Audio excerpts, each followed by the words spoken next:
سورہ نمبر 2 البقرہ۔ بسم اللہ الرحمن الرحیم۔ میں اللہ کے نام سے شروع کرتا ہوں جو بڑا مہربان اور نہایت رحم والا ہے۔ الف لام میم۔ یہ اللہ کی کتاب ہے، اس میں ذرا شک و شبہ کی گنجائش نہیں۔ یہ ہدایت دینے والی ہے خدا سے ڈرنے والوں کو، جو یقین رکھتے ہیں پوشیدہ چیزوں کو اور قائم رکھتے ہیں نماز کو اور ہمارے دیے ہوئے رزق میں سے خرچ کرتے ہیں، اور جو ایمان لاتے ہیں اس پر جو تم پر اتاری گئی ہے یعنی قرآن، اور ان کتابوں پر جو تم سے پہلے اتاری گئی ہیں، اور آخرت پر بھی یقین رکھتے ہیں، یعنی لوگ اپنے رب کی طرف سے سیدھے راستے پر ہیں، اور یعنی لوگ پورے کامیاب ہیں۔ بلا شبہ کافروں کے لیے یہ بات برابر ہے، تم انہیں ڈراؤ یا نہ ڈراؤ، وہ ایمان نہیں لائیں گے۔ اللہ نے ان کے دلوں پر اور ان کے کانوں پر مہر لگا دی ہے، اور ان کی آنکھوں پر پردہ پڑا ہوا ہے، اور ان کے لیے بڑا عذاب ہے۔ اور بعض آدمی کہتے تو ہیں کہ ہم اللہ پر اور یوم آخرت پر ایمان لے آئے، دراصل یہ ایمان نہیں لائے۔ یہ اللہ کو اور مومن کو دھوکہ دیتے ہیں، مگر دراصل یہ اپنے آپ کو ہی دھوکہ دے رہے ہیں۔ خود تو اپنے شعور اور احساس کی قوت سے بھی محروم ہے، ان کے دلوں میں بیماری ہے، تو اللہ نے اس میں اور اضافہ کر دیا، اور ان کے لیے دکھ دینے والا عذاب ہے، اس لیے کہ وہ جھوٹ بولتے ہیں۔ اور جب ان سے کہا جاتا ہے کہ زمین میں فساد مت پھیلاؤ، تو کہتے ہیں ارے ہم تو اصلاح کر رہے ہیں۔ خبردار، بے شک یعنی فساد کرنے والے ہیں، مگر کوئی شعور نہیں رکھتے۔ اور جب ان سے کہا جاتا ہے کہ تم بھی ایمان لاؤ جیسے کہ یہ لوگ لائے ہیں، تو کہتے ہیں کیا ہم ایسی ایمان لائیں جیسے کہ یہ بے وقوف لائے ہیں؟ خبردار، دراصل یہی بے وقوف ہے مگر نہیں جانتے۔ اور جب یہ مومنین سے ملتے ہیں تو کہتے ہیں ہم تو ایمان لائے، اور جب تنہا اپنے شیطانوں میں جاتے ہیں تو کہتے ہیں ہم تو تمہارے ساتھ ہیں، ہم تو ان سے مذاق کرتے ہیں۔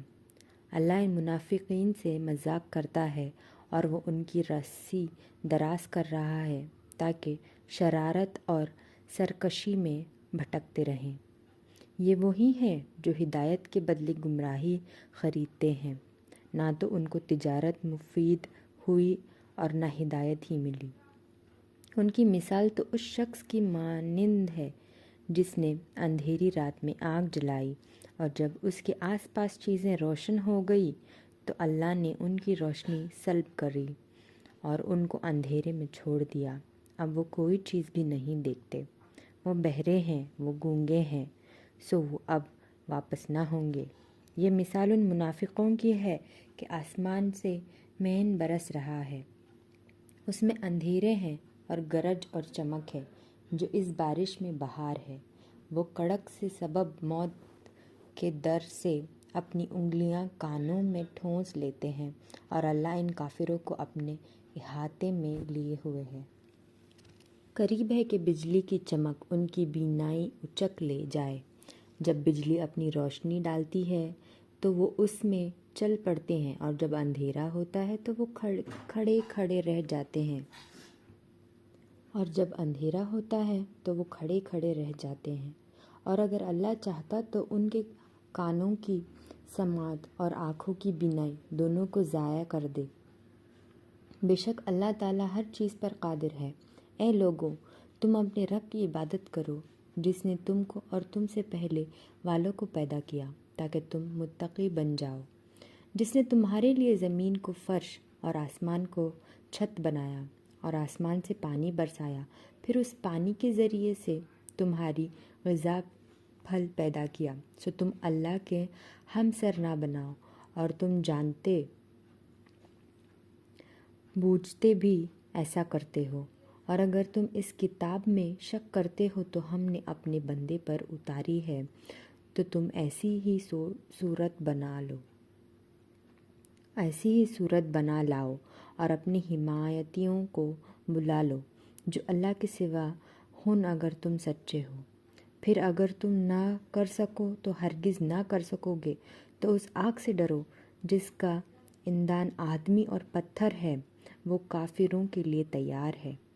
اور ان کو خوشخبری سنا دو جو ایمان لائے اور اچھے کام کیے، کہ ان کے لیے جنت ہے جس کے نیچے نہریں بہہ رہی ہے۔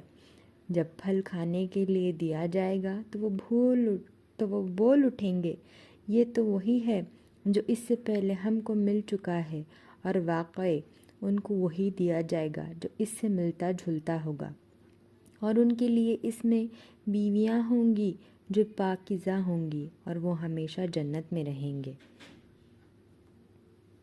اللہ نہیں شرماتا اس بات سے کہ وہ کوئی مثال بیان کرے مچھر کی یا اس سے بھی بڑھ کر کسی اور چیز کی۔ جو ایمان لا چکے ہیں وہ تو یہی یقین کریں گے کہ وہ مثال یقیناً حق ہے، اور جو لوگ کافر ہیں یہی کہتے رہیں گے کہ اللہ کا اس مثال سے مطلب کیا تھا۔ اس سے وہ بہت سوں کو گمراہ کرتے ہیں۔